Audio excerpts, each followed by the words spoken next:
Amaravati bill pass అయింది. అసెంబ్లీలో తీర్మానం పాస్ చేసి పార్లమెంట్ పంపించారు. పార్లమెంట్ లో నిన్న లోక్సభలో ప్రవేశపెట్టారు. బిల్లుపై ఎక్కువ మంది అమరావతికి రాజధానిగా అనుకూలంగా మాట్లాడారు. ఒక వైసీపీ పార్టీ తరఫున మిథున్ రెడ్డి వ్యతిరేకించారు.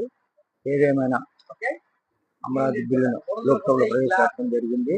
ఈ రోజు కానీ రేపు కానీ రాజ్యసభలో ఇవాళ పెడతారని తెలుస్తోంది. మంత్రి లోకేష్ ఇప్పటికే న్యూఢిల్లీ చేరుకున్నారు.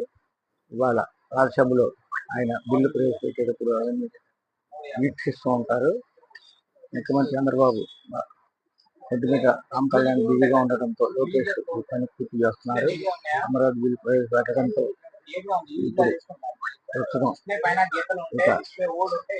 అమరావతి రాజధానిగా ఆంధ్రప్రదేశ్ అమరావతి రాజధానిగా ఆమోద ముద్ర పొందినట్టు కూడా అవుతుంది. పార్లమెంట్ లో కూడా 2 ఉభయ సభలో బిల్ పాస్ అయిందంటే రాష్ట్రపతి ఆమోద ముద్ర పొందుతారు. రాష్ట్రపతి ఆమోద ముద్ర ఏంటంటే ఇంకా ఆంధ్రప్రదేశ్ రాజధాని అమరావతి గెజిట్ లో నోటిఫికేషన్ లో విడుదల చేస్తారు. ఇక నుంచి మనకి రాజధాని అమరావతిగా అందరూ ఇంకా దేశ యావత్తు మాట్లాడుకునే అవకాశాలు మెండుగా ఉన్నాయి. TV news channel editor Harikrishna from Vijayawada.